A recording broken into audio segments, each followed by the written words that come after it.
This week's Sunday morning message will be out of the book of Proverbs, chapter 31.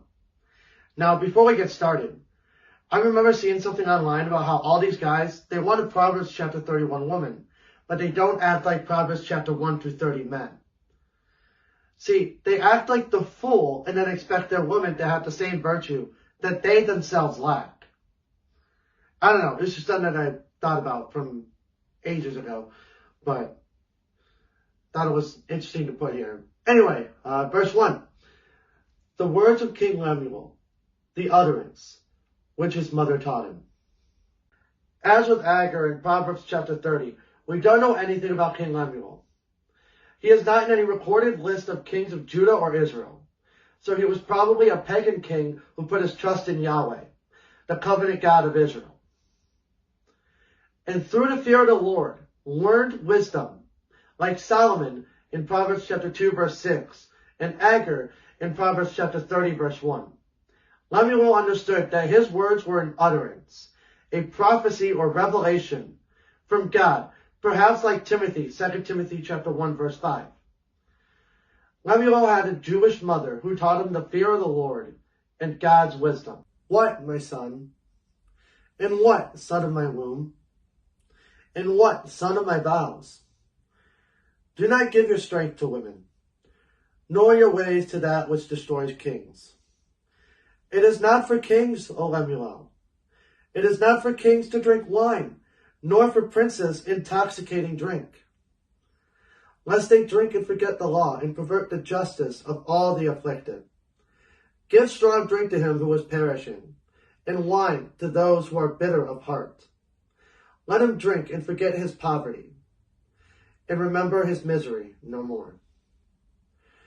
Open your mouth for the speechless, in the cause of all who are appointed to die.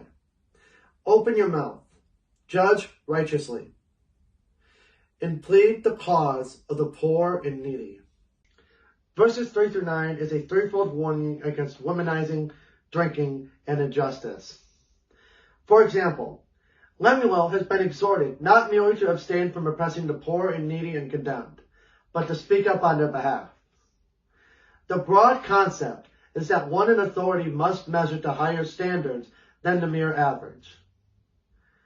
A principle Solomon violated flamboyantly by his collection of horses, wives, and gold.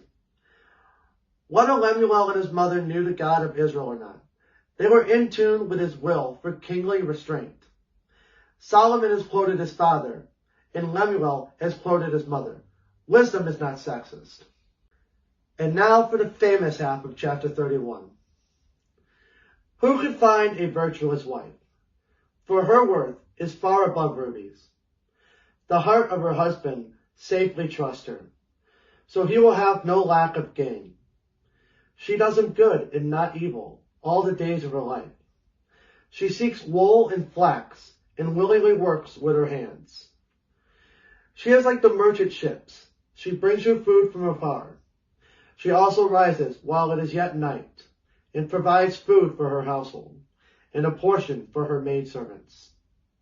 She considers a field and buys it. From her profits, she plants a vineyard. The virtuous wife is forward-thinking. Combining her creativity with hard work, she thoughtfully invests and uses the profits to better her family and their future. In this case, by planting a vineyard. In Isaiah chapter 5 verse 2, it describes all that was involved in planting a vineyard in ancient Israel and making it productive. It was a lot of work. Clark says, she does not restrict herself to the bare necessities of life. She is able to procure some of its comforts. She plants a vineyard that she may have wine for her beverage, for medicine, and for sacrifice. This also is procured of her own labor. She girds herself with strength and strengthens her arms. She perceives that her merchandise is good, and her lamp does not go out by night.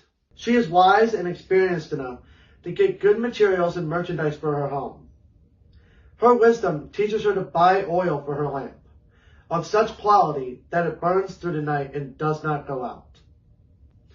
She stretches out her hands to the distaff, and her hand holds the spindle.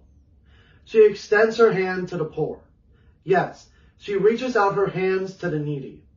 She is not afraid of snow for her household, for all her household is clothed with scarlet.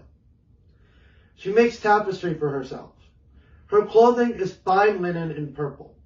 Her husband is known in the gates, when he sits among the elders of the land. She makes linen garments and sells them, and supplies sashes for the merchants. From the raw materials that she secures in verse 13, she has a business of manufacturing and marketing goods.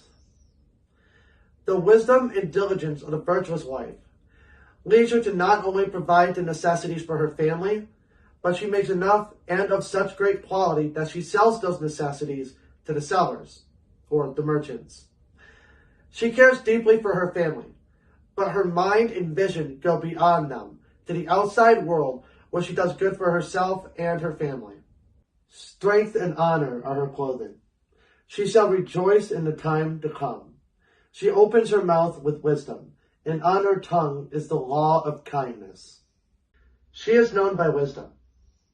The fact that she is willing to distribute and sell linen garments she makes and has shows that her first priority isn't what's in her closet or what she wears. She cares even more about the display of her character than the outward display of her clothing. When it comes to character, she is one of the best dressed, clothed with strength and honor, so that she shall rejoice, not only in the present day, but also in time to come. She watches over the ways of her household and does not eat the bread of idleness. As a faithful guardian, the virtuous wife is observant of her family and their ways. The choice to watch so carefully means that she does not choose to eat the bread of idleness.